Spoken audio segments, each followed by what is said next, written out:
MBK에는 천재만 있고 책임지는 사람은 없다. 국회 정무위원회는 오늘 18일 전체 회의를 열고 홈플러스의 기업회생 사태 관련 질의에 나섭니다. MBK 파트너스의 핵심 인사들이 증인으로 채택되었지만 정작 김병주 회장은 해외 출장을 이유로 불출석 사유서를 제출했습니다. 앞서 홈플러스 관련 영상을 제작했지만 오늘은 사모펀드 업계에서 나타나는 책임 없는 자본주의를 더욱 깊이 파헤쳐 보겠습니다.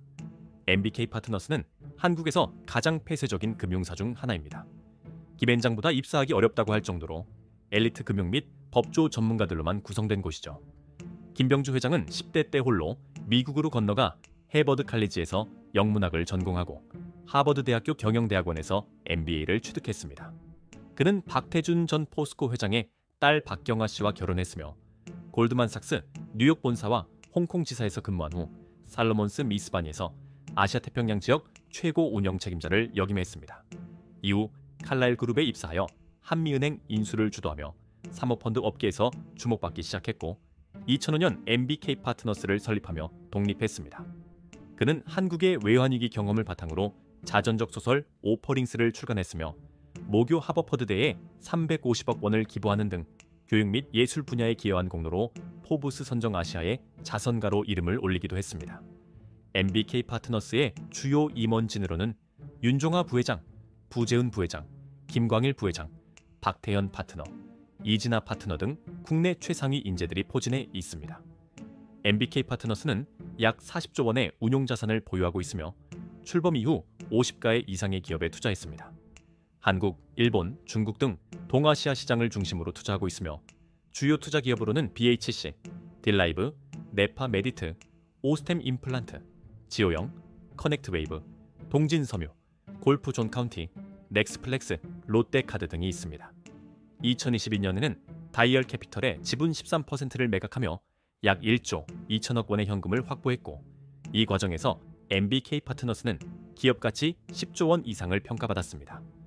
MBK 파트너스의 홈플러스 인수 과정에서 국민연금의 지지는 결정적인 역할을 했습니다.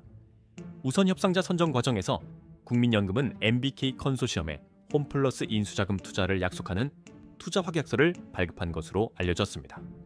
당시 홈플러스는 개인정보 유출 사건 등으로 부정적인 인식이 강했고 테스코가 7조 원이라는 막대한 가격에 홈플러스를 매물로 내놓자 국민혈세로 운영되는 공적 기금을 투입하는 것에 대한 반대 여론이 거셌습니다. 한국 스타벅스 지분까지 보유했던 당시 유통기업 1위 이마트의 시가총액이 6조 원대에 불과했던 점을 고려하면 홈플러스 인수가는 지나치게 고평가되었다는 논란이 있었습니다. 참고로 당시 기금운용본부장은 혼관선, 기금운용위원회 위원장은 문형표 전 보건복지부 장관이었으며 이들은 삼성물산과 제일모직 합병 과정에서 국민연금공단에 압력을 행사한 혐의로 징역 2년 6개월을 선고받았습니다. MBK 파트너스는 홈플러스 인수 직후 임원진을 대거 교체하며 임채민 전 보건복지부 장관을 사회이사로 선임했는데 보건복지부 장관이 국민연금 기금운용위원회 위원장을 맡는다는 점에서 이해충돌 논란이 불거졌습니다. MBK는 홈플러스 인수 직후 외국계 컨설팅 회사에 홈플러스 밸류업 전략을 요청했습니다. 인수를 두고 MBK 파트너스와 경쟁했던 어피니티 컨소시엄의 밸류업 자문에 참여한 베인앤드컴퍼니는 근거리 배송 확대, 매장 리모델링 등 핵심 계획을 제안했지만 MBK는 철저한 진단이 우선시되어야 한다고 주장하는 맥킨지에 손을 들어줬습니다.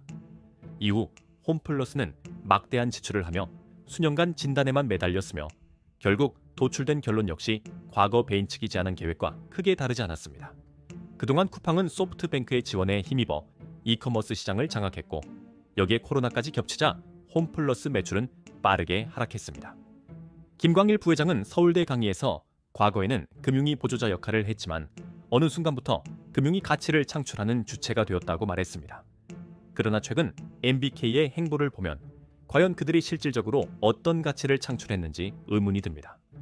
홈플러스의 알짜 부동산을 매각해 확보한 현금으로 인수 당시 차입금을 상환하고 나머지 부동산을 리츠로 묶어 조기 자금 회수를 시도한 것이 기업 가치 창출인지 단순한 자산 유동화 전략인지 생각해 볼 필요가 있습니다. 탄탄한 회사를 인수하여 알짜 자산만 빼먹고 유동성이 풍부한 시기에 껍데기만 남은 회사를 비싸게 팔아 수익을 챙기는 전략은 반드시 비판받아야 합니다.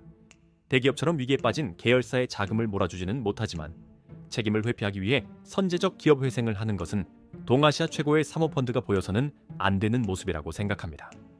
2014년 웅진코웨이 인수 당시 김광일 부회장은 윤석금 전 웅진그룹 회장의 법정관리 꼼수를 비판한 바 있습니다.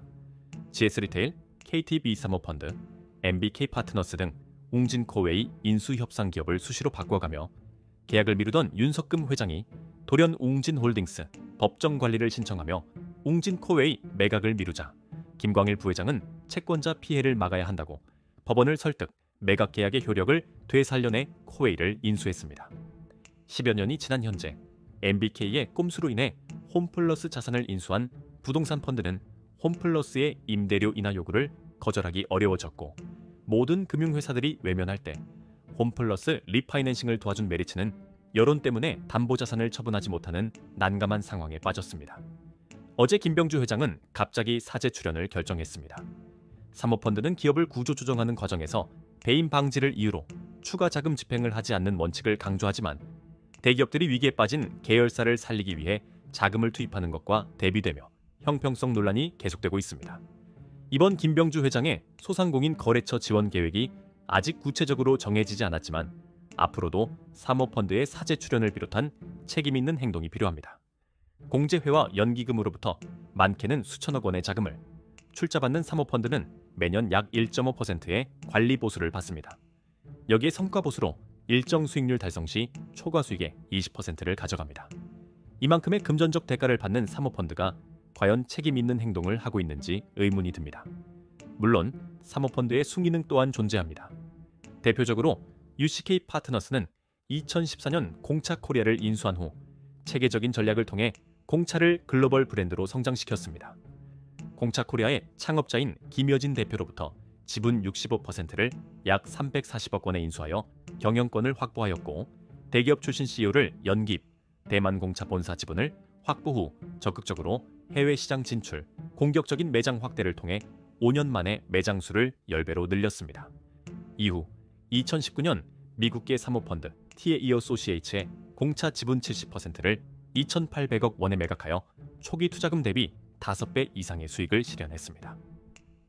창업자 개인 아래에서는 불가능했던 대규모 확장을 위한 자금 조달, 표준화된 매뉴얼과 효율적 운영 시스템 도입, 글로벌 브랜드 전략 수립을 UCK가 빠르게 도입하였습니다. 우리의 연기금, 국민연금이 어떤 사모펀드에 투자되고 있으며 무책임한 펀드 매니저들이 얼마나 많은 금전적 대가를 챙기고 있는지 이제는 국민이 감시해야 할 때입니다. 앞으로 더 많은 논의와 제도가 마련되어야 합니다. 여러분의 생각은 어떠신가요? 댓글로 남겨주세요. 이상 머선드리고였습니다. 좋아요와 구독 부탁드립니다. 감사합니다.